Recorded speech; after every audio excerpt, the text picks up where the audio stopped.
Guys, good evening. Welcome back to my YouTube channel. So ngayon guys, is time check is at 8 o'clock na po ng gabi. At ngayon po ay no classes for whole week kasi holiday today, April 9, and tomorrow also holiday kasi yung mga ano ngayon sa Ramadan. So ayan. So whole week, walang klase po sa mga anak ko. So ngayon, salitan po kami gawa ng magbantay dito kasi mainit po dito, sobrang init po sa araw. Tapos yung magagawa ba magagawa ng sa loob, maraming bantay dito sa tindahan, ang customer lang ang wala. Ay, yung isa, Scott is nag-edit ng video para sa aming channel, Lynn and Scott in the Philippines, yun So, ayan, habang nag-i-edit siya, meron po akong gagawing video ngayon about po sa apam-apam, ganon, apam-apam.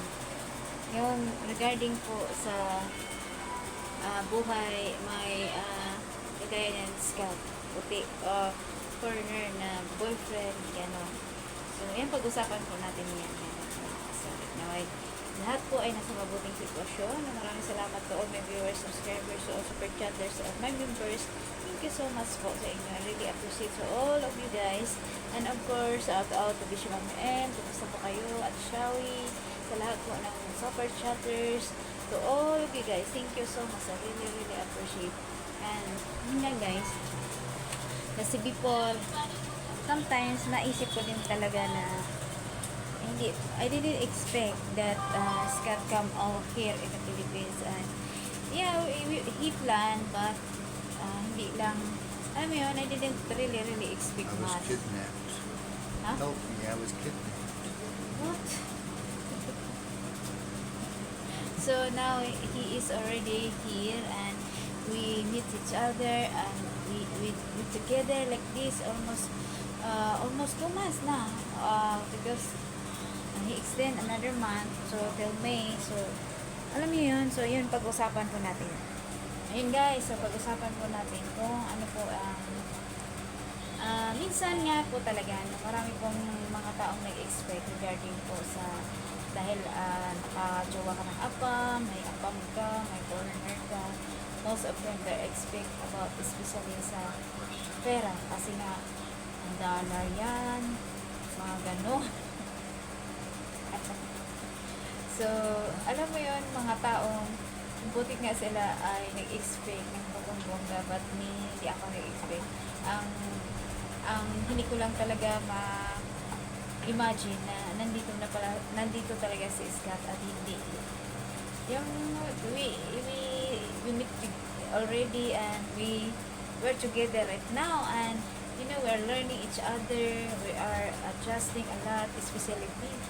I have a lot of adjustment, speak English, you know guys, it's really hard for me, and then sometimes, and not all the time have a good times, you know, not all the times is bad times.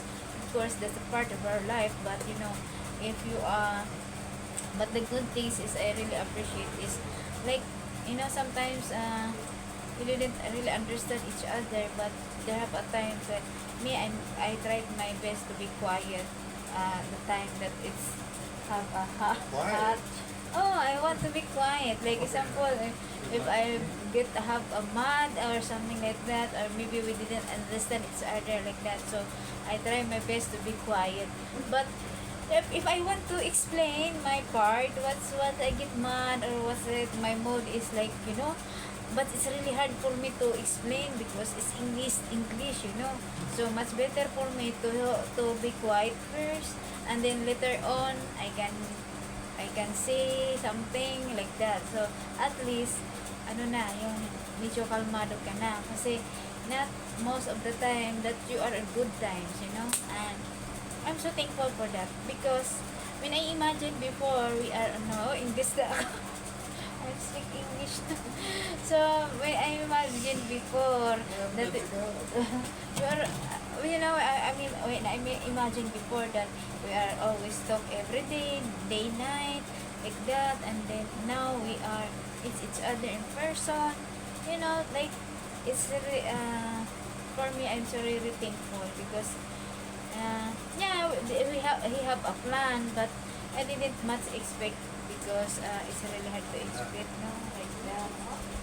Good evening, Ano folks. ba? What can I do for you? Can I get something for here? What? Tender care? So, Tender Oh, care? wala kami. Sabon, ano, sale ka lang at saka Have? safeguard and half, tender care. No tender care, something different? yes, ma'am. Okay. Oh, I forgot to make a video. The customer is in English speaking.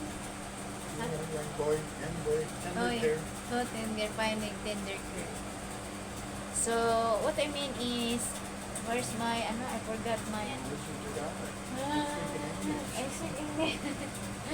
So, that's what I mean. So, and then for me, it's really hard. Or not only me, also Scott, because he adjusts a lot, makes sure adjusts a lot. Of course, him, because this is the first time he came here in the Philippines, and of course, a lot of adjustment. But you know, the good things is still there, that how to be unity again or something like that. How to, yung parang kaisa pa rin kayo or napag-usapan pa rin yung mga bagay-bagay. And you know, hindi lang about sa mga financial, sa mga ganun, about also relationship or relation po sa mga anak ko, para sa kanya, gusto niya, magkasabay kaming kumain para makilala din niya yung ugali ng anak ko at mga anak ko, makilala din ang unti-unti, yung parang ganun. So, hindi po kasi madali yun. So, yun, I'm so thankful po. And then, ang mga tao, na-expect sila na bonggang-bongga kasi nga foreigner. Pero, ganun pa man, I'm so thankful to sa kanya kasi nga, hindi man ganun ang mga ini-expect ng iba. You know, some people are expected, but me, I expect that for me is how example now, because we are on person. We are the personal na kami nakita. So, yung bang how we treat each other and what we feel each other, something like that. So I'm so thankful for that. Not because like gusto ko lang ng ganito or gusto niya ng ganito. Yung alam mo yung nagkakasundo kami pagdating sa, alam mo yung naunawaan ng isa't isa. Kasi hindi po kasi ganun kadali. But siguro dahil nga may edad na siya o ako rin ang may tanda. So kailangan lumalawak po yung, you know, lumalawak yung unawa sa isa't isa. Kasi lalo sa kanya, hindi po biro din yung nagpunta siya dito tapos nagkaroon pa siya ng gout. So alam mo yun, so hindi po ganun kadali kasi nga hindi naman po ito sa kanyang lugar. So ang mga pagkain dito ay hindi po kagaya ng pagkain nila doon na mayroong parehas ang brand pero hindi po talaga as in kagaya ng kinakain niya. So tapos nag-try po siya ng Filipino food. Parang nagustuhan niya. Kaso lang, siyempre sa kanyang sitwasyon, sa edad niya, hindi po madali po. Kasi siyempre, matanda na tayo, hindi na basta-basta tayong kumain ng bonggang-bonggang. Alam mo yun, may mga bawal na sa akin. Kahit nga ako eh. So, kailangang mag-limit na.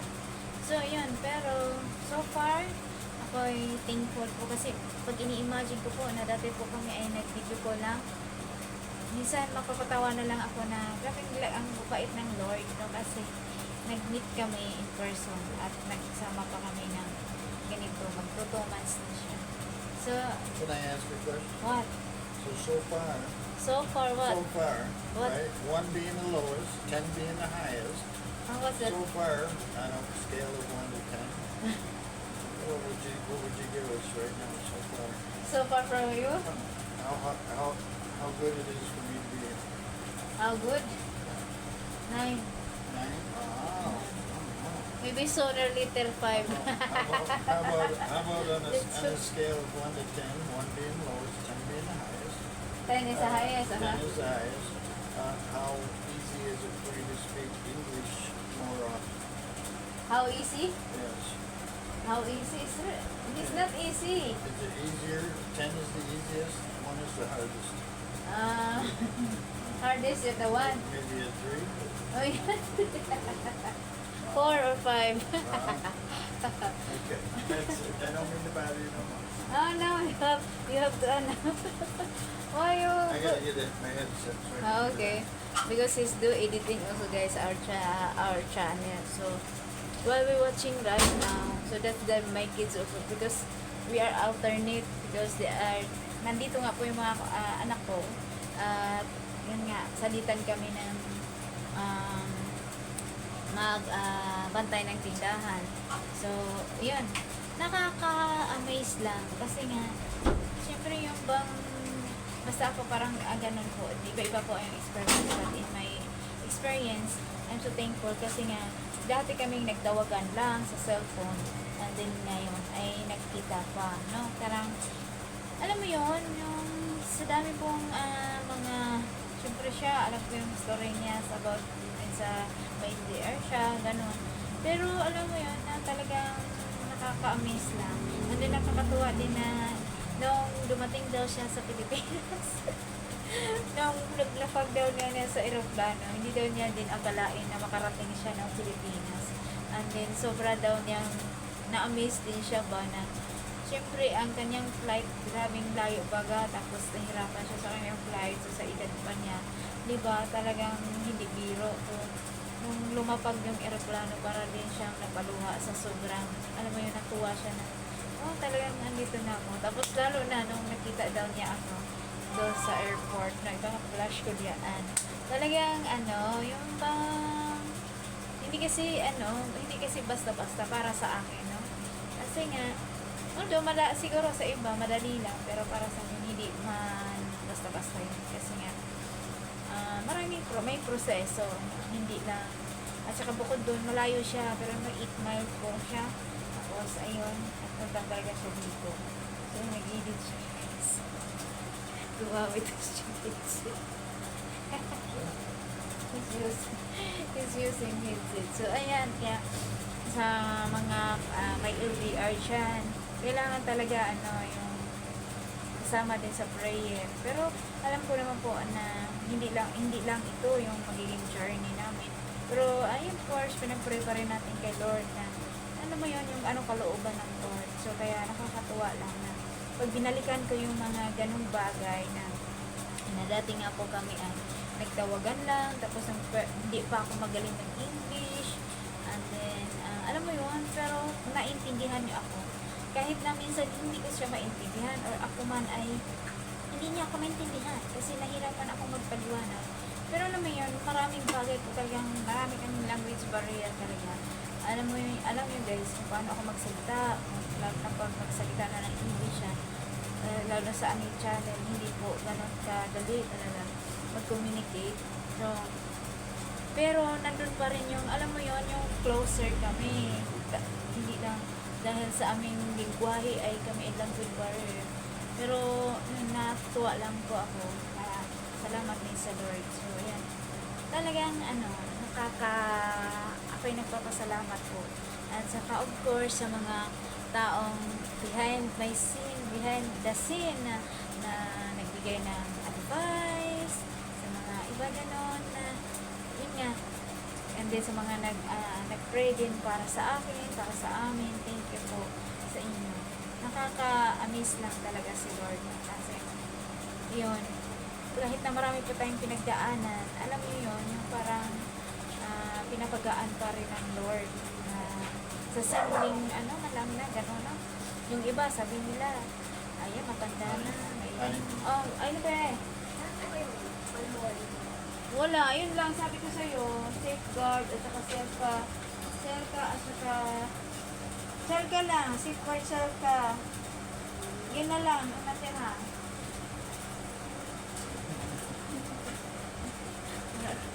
Hinahanap ng iba.